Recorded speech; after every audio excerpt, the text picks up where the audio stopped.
There's a saying, there's safety in numbers. We ain't got no safeties, and ain't got no numbers. What's up? It's your boy Cintron. Come back with another news/analysis video, and I kid you not, that's my real name. And we're looking at Eagles Stay or Go, another edition of this game show that you ain't even watching though. And we'll see who's left standing because we're gonna get a little depleted here at this position. So first, let's see who we start with. One, Chauncey Gardner-Johnson, who was had for a 2023 fifth round pick, came in late August. That was a trade that, how he managed to swing. He fleeced the Saints with, one of two things. That guy, as well as draft picks, man. It's crazy. We got back a sixth rounder in 2024 and 2025 seventh rounder. Glad we have those to add on to the draft haul we'll be having in 2024. But man, we need some picks now. But he came and played lights out after kind of having a calm beginning to his Eagles career. But we ended up being in a four-way tie for the league lead in picks, with 6, and for a stupid injury reserve reason that says that no player on injury reserve can be elected to the Pro Bowl, which is just dumb.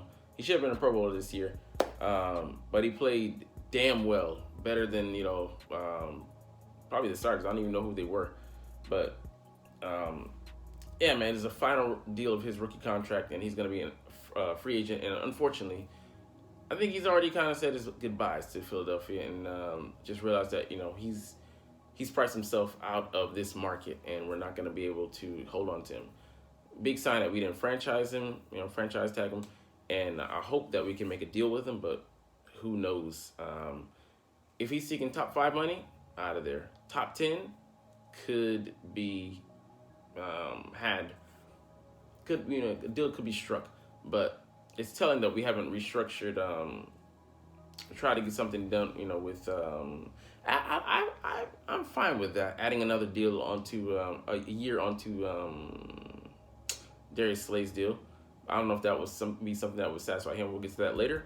But as well as making cap space by restructuring Lane Johnson as well. Give us like 20 to 30 million, between 20 and 30 million dollars of cap space, and it could be, he could be brought back, but I don't know if they, that would force them to let go of Hargrave as well.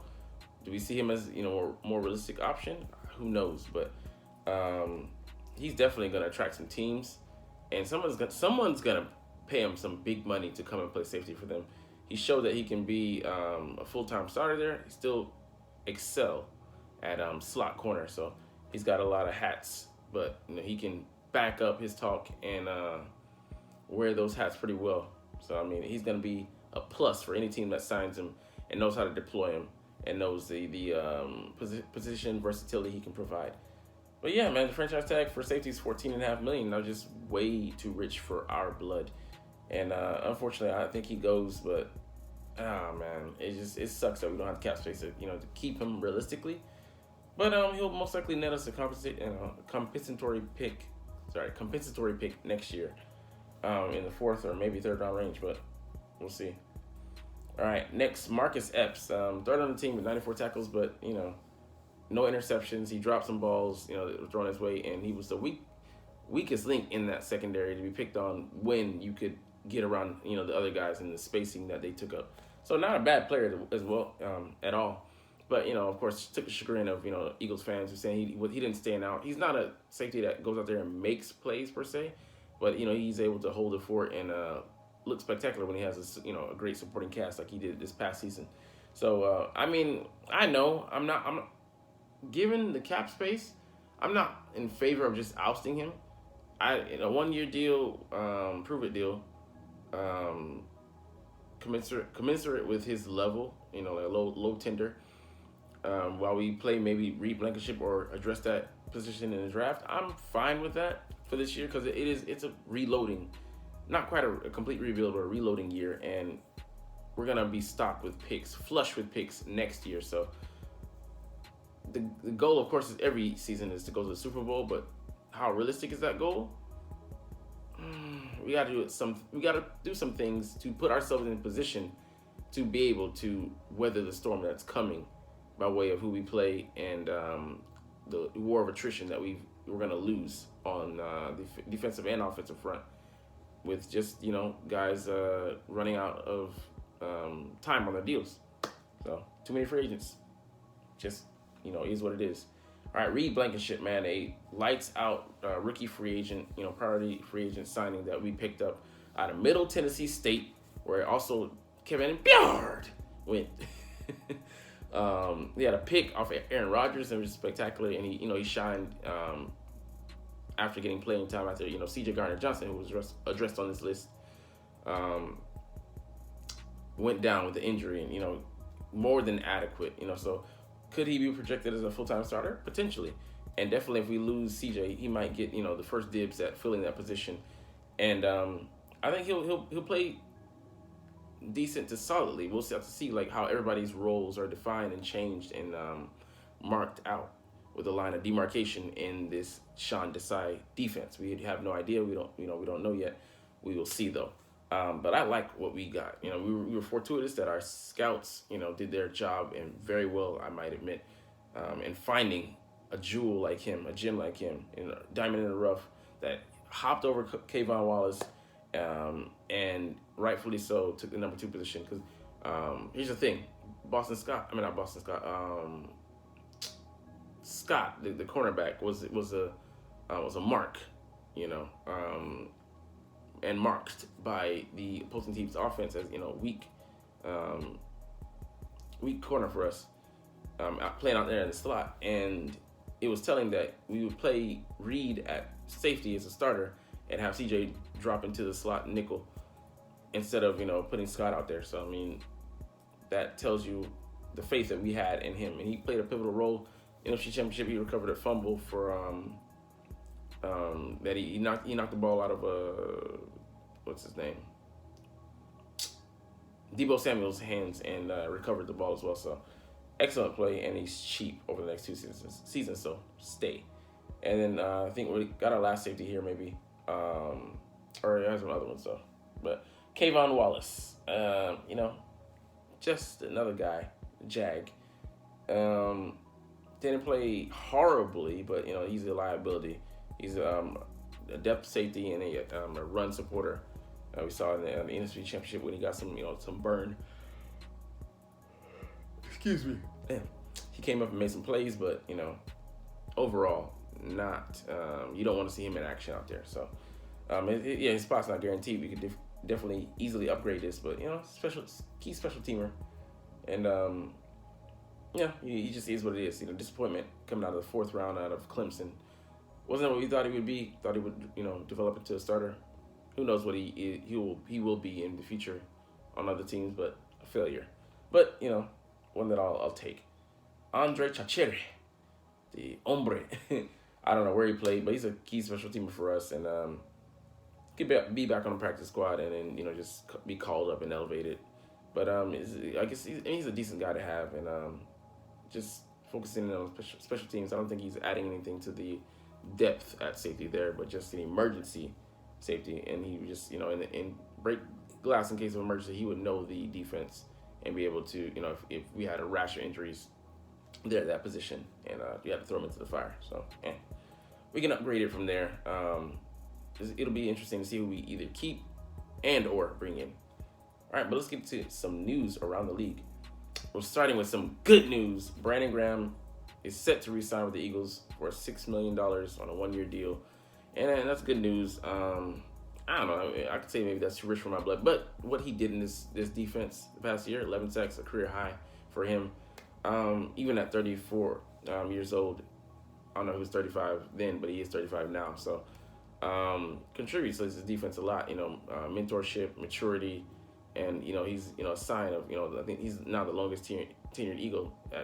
This will be his 14th season. And just, a good pick for us. And, he got hurt early in his career, I think maybe towards the tail end of his rookie year or in his second year, and had to recover from that either Achilles injuries or a knee injury. But he developed into a nice player. Very solid. not really spectacular, but he has moments. But he's really learned how to use his leverage, um, play to his physique, and use that power that he has, and to turn speed into power, and just use a power rush as well. So I mean, it's a nice pickup for us, and good that we don't have to go into the off season having to completely retool things. That's one down. Let's see how many more to go. Um, but Darius Slay, on the other hand, has been given permission to seek a trade. This doesn't mean that Eagles are going to let him off the hook, because it would actually cost us way too much, 20 plus million. He's it's his cap hit, so I don't think he's likely going anywhere. But he just disappointed with maybe where we are with, as far as like not holding on to Denard Wilson, the DB coach that him and CJ Gardner-Johnson wanted elevated to the D coordinator position, but again, the acolyte didn't like that, so he had no experience as well. Didn't want to go with another guy, just someone who, even though they only have 1 year of coaching experience as defensive coordinator, the gap between that and nothing is huge, and a little bit of an outside voice as well, having his own version of the Vic Fangio defense. But yeah, man, Slay is not happy, and he wants more money as well. Extension. It gives him some security, and he's 32 years old. He's been given permission to seek a trade, but honestly, who's going to be in the market for a 32-year-old corner who they have to trade for, give up draft capital, and extend? So I don't think his trade market is going to be that great. Of course, there's always could be possibility that there's someone out there that will want him, value him, especially looking at his Vikings tape against Justin Jefferson where he shut him down. I mean, if you're getting that version of Slade most weeks out of 17 games, you'll take that for sure. And on to another Viking. Adam Thielen was cut by the Vikings after 10 seasons of service there in the Twin Tower City. I think I'm saying that right. I don't know. Anyways, could be a pickup by us, but he's 32 years old. Has aged. Number two, but we don't need a number two. We need a slot receiver. He has excelled in that role in the past, but will he be able to swallow his pride as well as a bit of salary expectations to come here to Philly? Who knows? But he's 32. The potential for growth is very, very limited to non-existent. I'd just prefer bringing a younger guy. I want almost former at this point Indianapolis Colt receiver. If you've been watching videos, which you haven't been, you know what I'm talking about. On to another receiver. Robert Woods signs with the Texans. $10 million guaranteed, $15 million over 2 years, and a solid addition for them. We'll see, can he improve on the 50 catch, 527 yard season that he had with the Titans? Coming from the Rams, coming back from the Titans. Wow, full circle. But is he really? He's maybe an improvement of what they had. We don't see what they had in Nico Collins, what they get out of the second round pick. But a very solid third receiver, possession receiver, but he runs very clean routes. So we'll see how that works out for the Texans. But definitely didn't want him to come into Philly at that age. He's older, closer to 30, or at least he's 30 or older. All right, Leonard Floyd was cut by the Rams. He's 30 years old. Spent the last 3 seasons with them. Gave them a very solid showing, 9 sacks this past season. I think 10 and 10 plus or something like that. The past couple seasons, at least the past 2, he's had like 19 sacks. So solid player. But let's see. I don't know if he would add anything for us. Definitely be that edge rusher opposite of Hassan would be nice. He did run a 4.4 coming out of I think Georgia. Yeah, those Georgia guys, just monsters with the speed at all positions. But I think his price tag would be too high for us, so I don't really want to even consider bringing him in. And speaking of another defender, Ronald Darby, the ex-Eagle who won a champ with us in 2017, was cut by the Broncos. And I think he would be a depth player for us, but like I said, the price tag for him, I don't know where he thinks he is as far as like a salary expectations. And corner, one of those positions where you can't get paid. He might make, if he would take 6 or 7, could be conceivable, but I think he's also ran. You know, he was decent for us, but he's a body out there.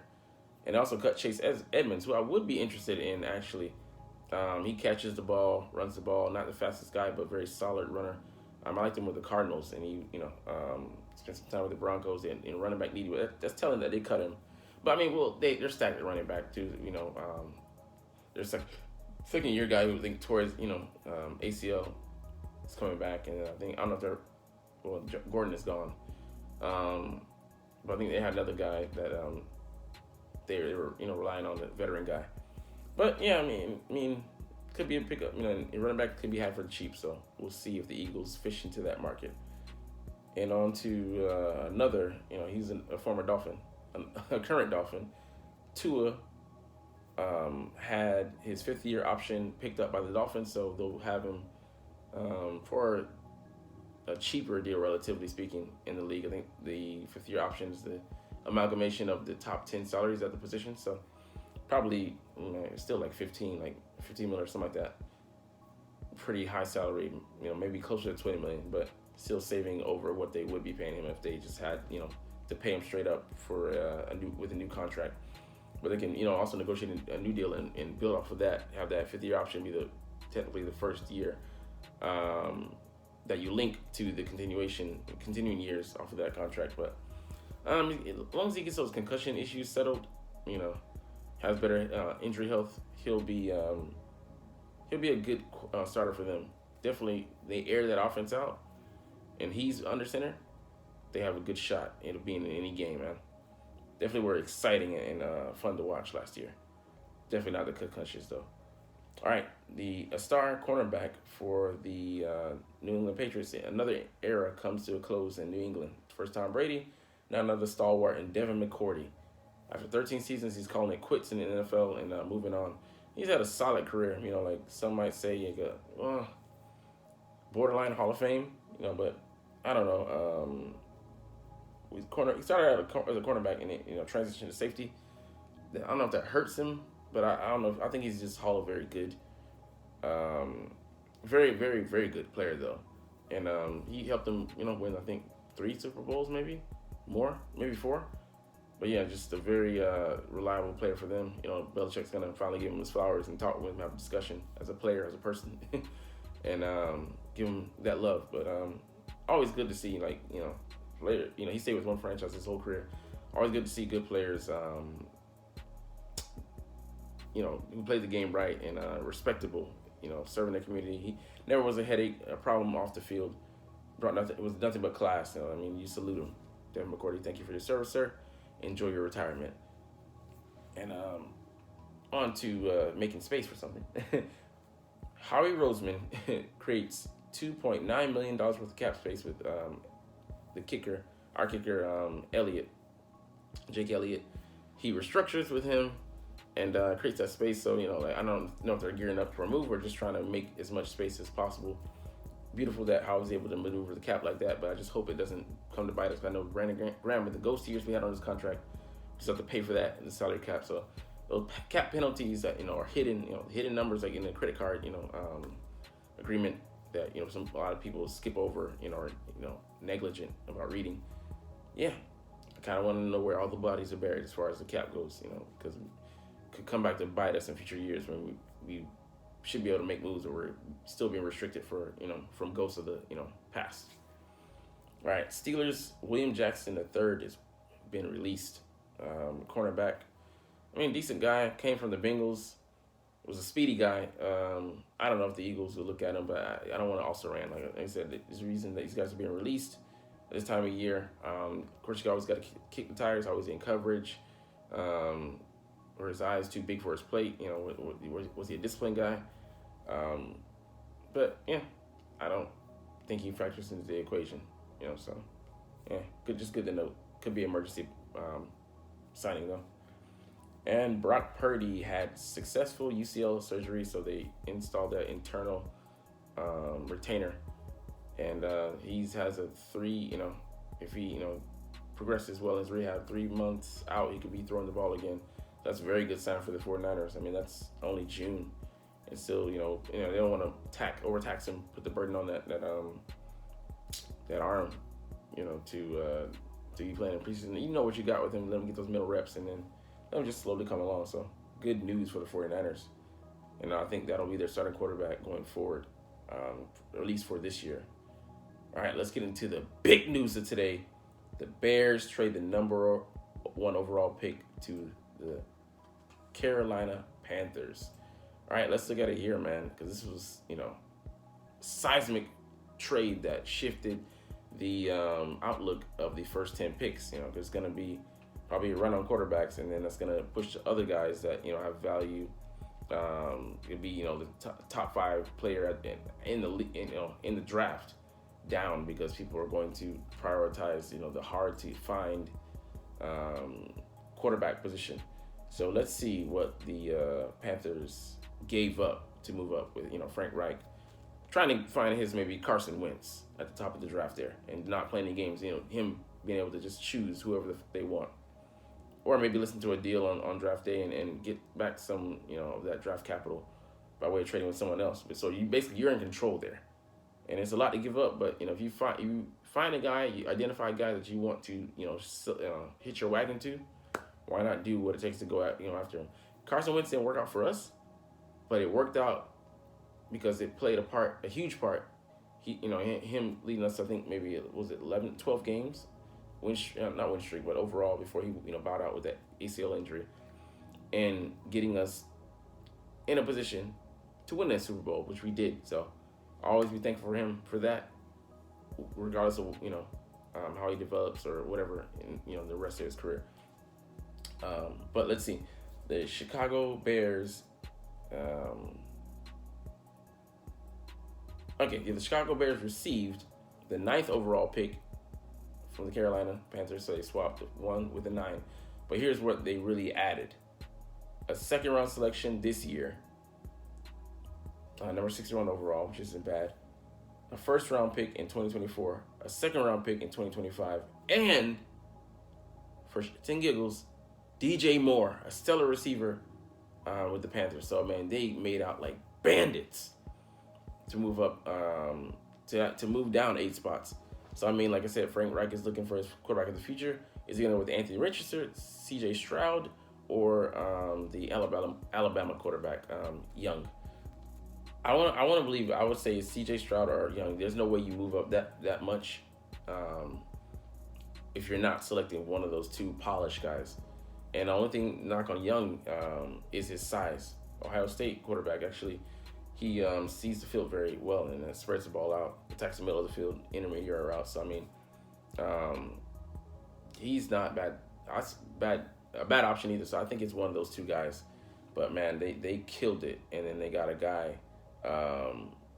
For Justin, they stamped his, give him stamp approval. They could have, held on to that pick and drafted a quarterback and then traded him.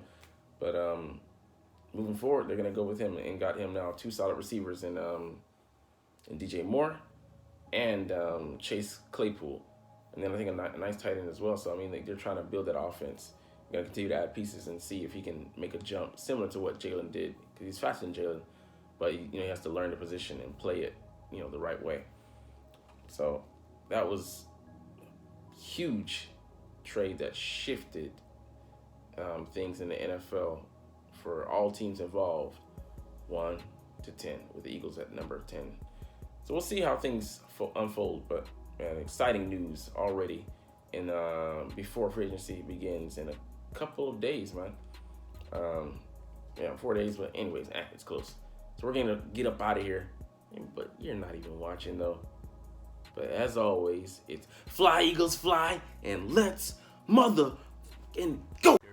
Like, comment, share, subscribe if you want. Thanks for watching. Check me out at Cintron, Cintron Anime, Cintron Life, or Cintron Laughs, or other social media.